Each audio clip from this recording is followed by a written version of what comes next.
Hey guys, it's the first homework assignment, and I don't know about you, but I am completely overwhelmed, is putting it mildly. I feel like I walked in on NASA doing an autopsy on a space alien, and I'm just like, oh, hey, sorry, wrong room, and they're all screaming at me in 8 different languages. So, having said that, I'm going to show you a couple tricks, and I'm going to show you the best way that I've come up with doing this homework. After I drink coffee because I need it. Okay, so the first thing that I've done is I take a lot of notes. Taking notes has helped me so much with this homework, you would not believe. What I'm gonna do right now is watching Miss Benzie's videos almost the entire time that I'm doing it helps as well. Not to be cheating, but I mean, sometimes I get confused and I'm in Excel and it's something that I've never really used before, so it's really helpful to do that. Also, another trick that I'm about to show you right now is if you go into, let me flip the screen real quick. If you go into your YouTube and you see where it says CC, it's going to say closed caption and subtitles. Well, for me, when I'm taking notes, instead of like slowing the time down and listening to Miss Benzie talk in slow motion, I just throw the closed captions on there, and I just write what I need to write down. When you are in Excel, one of the things that I've noticed is that it's very finicky, and that's putting it mildly. So when you have to put your input information in for this question, you're supposed to put 0 here, and then we're supposed to put 20. For question 4, I believe, when you had to pull the tab down and get all those numbers in, I got really irritated because for some reason it wasn't working for me. So I had to take a minute and slow down and take a breather because I was getting mad and wanted to check the computer, but that's because I didn't understand. So what you do is you go into whatever column that it is that you're looking for, and you click on it once and you drag it down.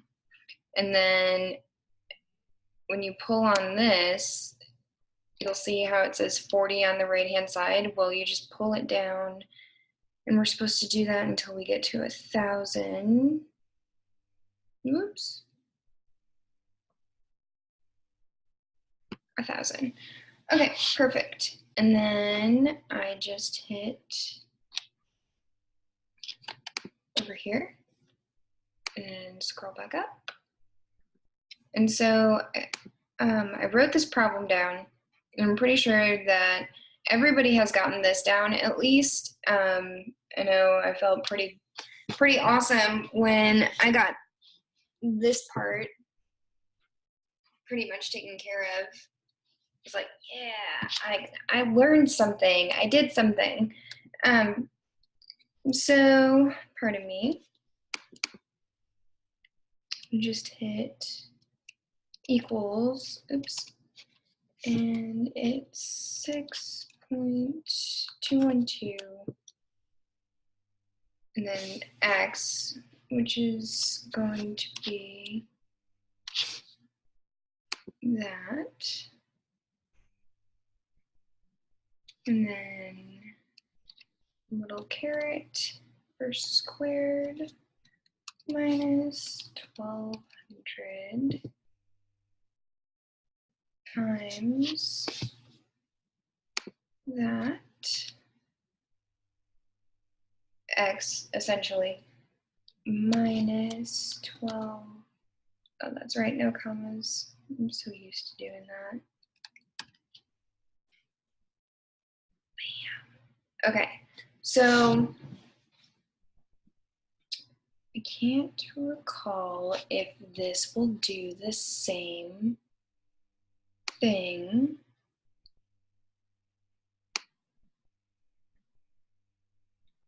I don't think it will. It might. It does.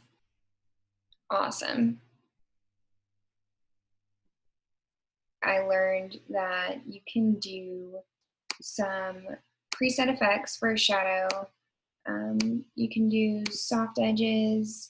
You can do a 3D format. I found one that had like clip art texture on it.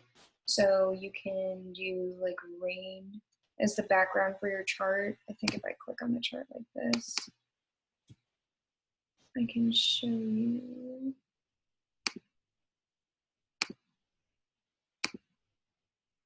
Here it is. So if you go to picture or texture fill, boom, check that out. You can do water droplets.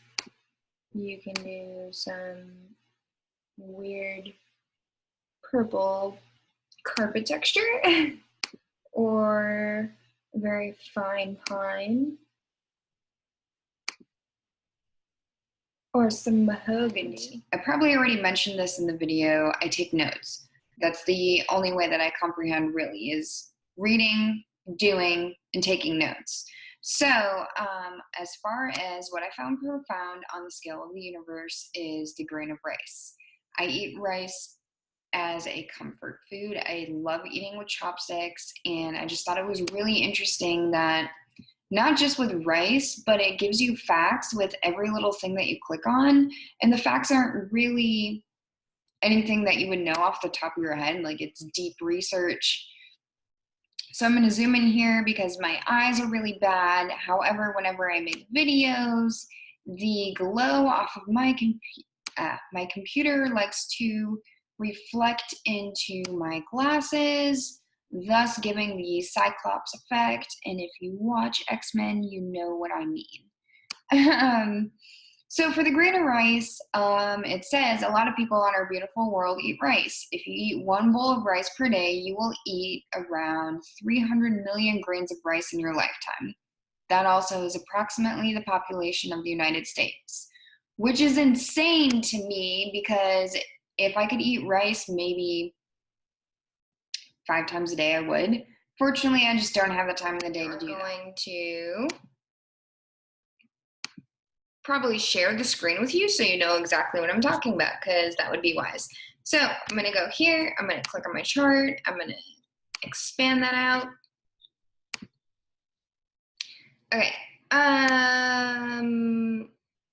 Let's see here. Oh, that's right.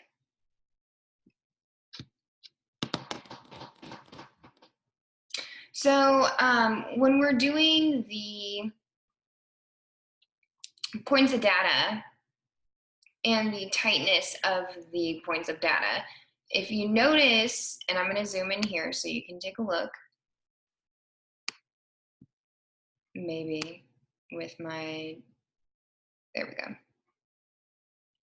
Okay, so on the left-hand side, this is why I feel like they have a set of gender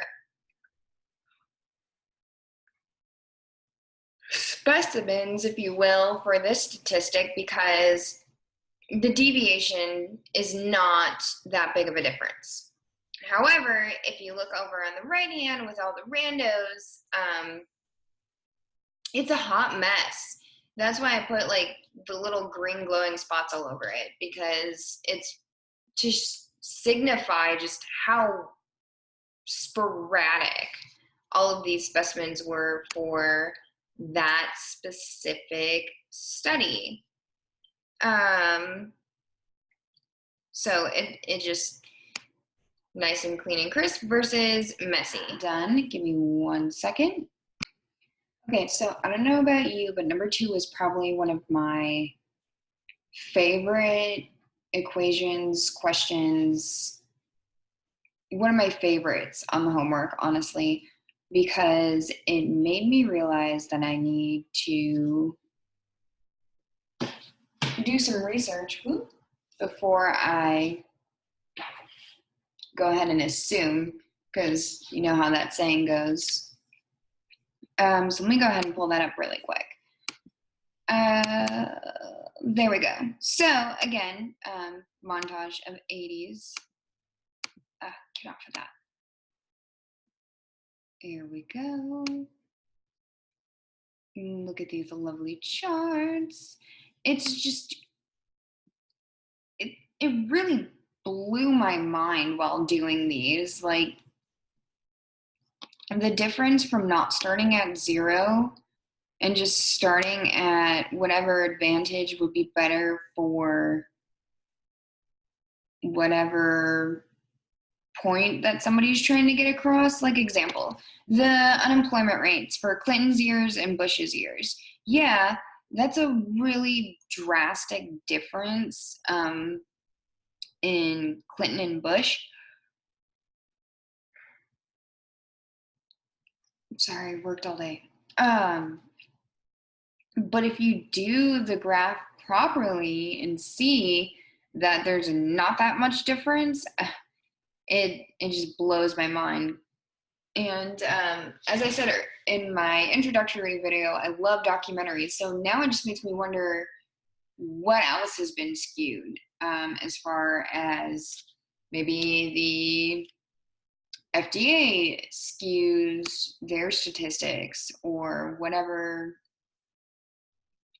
Food and Drug Administration or anybody with an agenda apparently can skew it to whatever they feel is necessary. And so this is really interesting to me, because now I'm gonna have to maybe tattoo the formula of this on my arm so I can just pull out my phone and do my calculator and be like, oh my god, here's the real this is the real amount that is the difference versus what the media wants you to see. So moving forward, I'll be even more weary of what the media posts and says and what their agenda is. Now for the Cartera percentage, I made my little circle kind of look like a cat's eye, because for some reason I was listening to spooky Halloween music playlist came on, and I was like, okay, I'll just go with this. So that's the little cat eye. And then right here is the actual percentage difference that I found by measuring it myself, using the way that Miss Benzie taught us in the video as far as graphing goes, versus what this little guy right here is saying. So it's pretty cool. And let me just get one more thing. Okay, so I just had to type something really quick, and now I'm going to show you what I typed. So I'm going to pull up my graph again and make sure it's nice and big so everybody can see everything. All right, so I believe we've left off on number 2 because it was spooky themed. All right, so for number 3, I found it really interesting about the population stats with obesity, type 2 diabetes, and high blood pressure. It was really alarming to take that all in as far as what the stats were.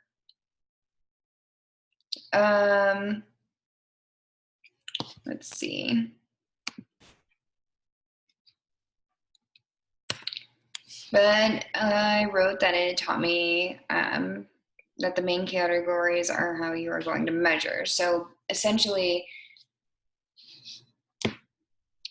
your subjects that you're doing. So the number of Americans, the percentage of Americans, type 2 diabetes, the blood pressure, obesity, those are all going to be part of your formula as to how you're going to make this graph, which I didn't really know about until I started doing these problems, which is super interesting to me, because then that kind of helps as far as learning how to do statistics. Your groups are going to be part of your formula, which is pretty cool.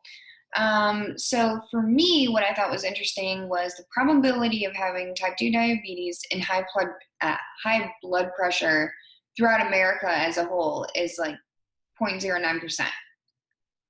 whereas the probability of having type 2 diabetes, high blood pressure, and obesity is really quite shocking. It's really high.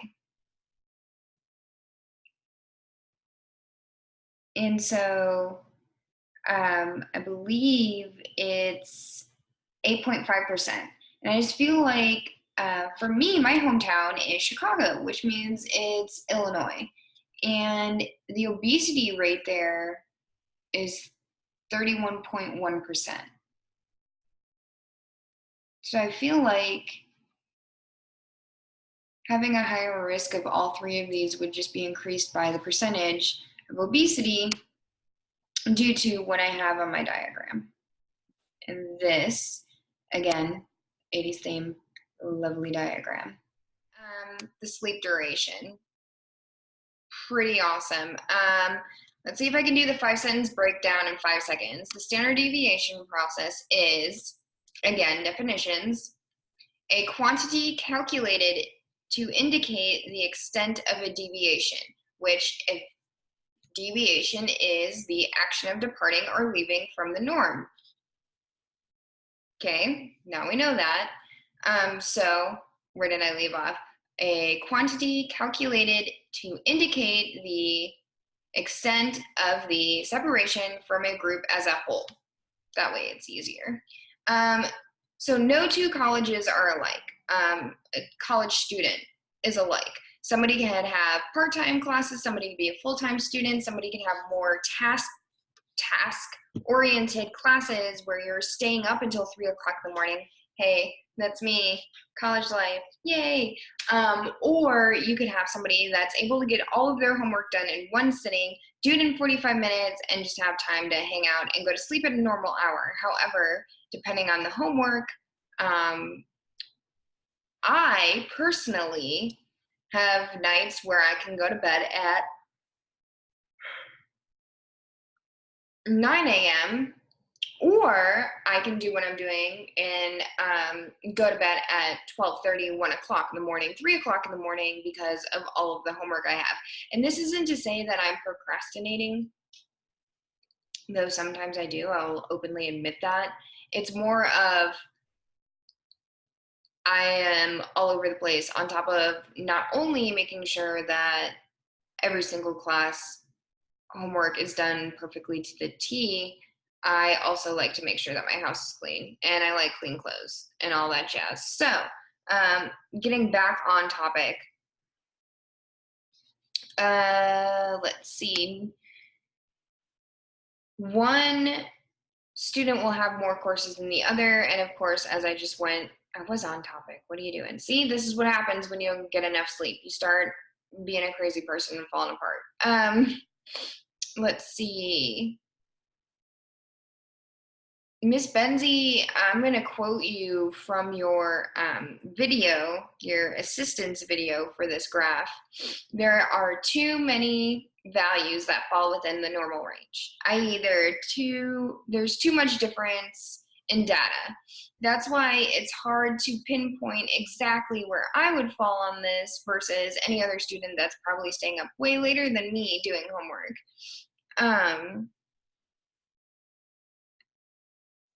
That's why the data is skewed. If you go down here to the household income, there's too much data. So it's just, yep, gone. Again, I said I don't know where I would land on the graph. I'd probably land right down here. 4